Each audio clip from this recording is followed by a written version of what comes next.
Hi ಸ್ನೇಹಿತರೆ, ಈಗ light ಮೋಷನ್ನಲ್ಲಿ ಎಲ್ರಿಗೂ ಬರ್ತಾ ಇರೋ ಪ್ರಾಬ್ಲಮ್ ಅಂದರೆ ಲೈಟ್ ಮೋಷನ್ನಲ್ಲಿ ಎಫೆಕ್ಟು ಫುಲ್ ಪ್ರಾಜೆಕ್ಟು ಯಾವ್ದನ್ನಾದ್ರು ಇಂಪೋರ್ಟ್ ಮಾಡ್ಕೋಬೇಕು ಅಂದರೆ ಅಲ್ಲಿ ಇಂಪೋರ್ಟ್ ಪ್ರಾಜೆಕ್ಟ್ ಅಂತ ಬರೋದು ಪ್ರಾಬ್ಲಮ್ ಆಗಿದೆ.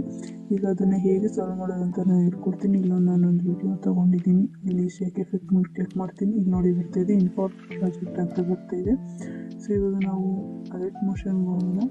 ಲೈಟ್ ಮೋಷನ್ ಮೇಲೆ ಕ್ಲಿಕ್ ಮಾಡಿಕೊಂಡ್ರೆ ಲಾಂಗ್ ಪ್ರೆಸ್ ಮಾಡಿದರೆ ಇನ್ಫಾರ್ಮೇಷನ್ ಆ್ಯಪ್ ಇನ್ಫಾರ್ಮೇಷನ್ ಸಿಗುತ್ತೆ. ಅದ್ರ ಮೇಲೆ ಕ್ಲಿಕ್ ಮಾಡಿಕೊಂಡು ಅಂತ ಇದೆಯಲ್ಲ ಅದ್ರ ಮೇಲೆ ಕ್ಲಿಕ್ ಮಾಡಿ ಇಲ್ಲಿ ಹ್ಯಾಡ್ ಲಿಂಕ್ ಅಂತ ಕಾಣಿಸುತ್ತೆ ನೋಡಿ, ಓಪನ್ ಕ್ಲಿಕ್ ಮಾಡಿಕೊಂಡು ಹ್ಯಾಡ್ ಲಿಂಕ್ ಅಂತ ಕಾಣಿಸುತ್ತಲ್ಲ ಅದ್ರ ಮೇಲೆ ಕ್ಲಿಕ್ ಮಾಡಿಕೊಂಡು ಇಲ್ಲಿ 5 ಲೈಟ್ ಮೋಷನ್ ಲಿಂಕ್ ಕೊಡಿದ್ರೆ ಅದನ್ನೆಲ್ಲ ಇದು ಮಾಡಿಕೊಂಡು ಹ್ಯಾಡ್ ಕೊಡಿ.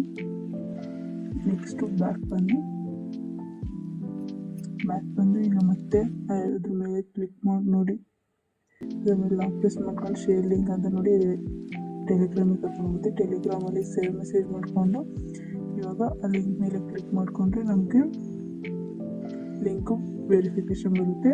ಇಂಪೋರ್ಟ್ ಪ್ರಾಜೆಕ್ಟ್ ಮೇಲೆ ಕ್ಲಿಕ್ ಮಾಡಿಕೊಂಡು ಇಂಪೋರ್ಟಿಂಗ್ ಆಗ್ತಾಯಿದೆ. ಈಗ ನೋಡಿ ಎಫೆಕ್ಟ್ ಎಲ್ಲ ಇಂಪೋರ್ಟ್ ಆಗ್ತಿದೆ. ಹೆಚ್ಚಿನ ವಿಡಿಯೋ ಬೇಕು ಅಂದರೆ ನನ್ನ ಚಾನಲ್ನ ಸಬ್ಸ್ಕ್ರೈಬ್ ಮಾಡ್ಕೊಳ್ಳಿ, ಹಾಗೆ ಲೈಕ್ ಮಾಡಿ, ಶೇರ್ ಮಾಡಿ, ಕಮೆಂಟ್ ಮಾಡಿ ವಿಡಿಯೋ ಹೆಂಗಿತ್ತು.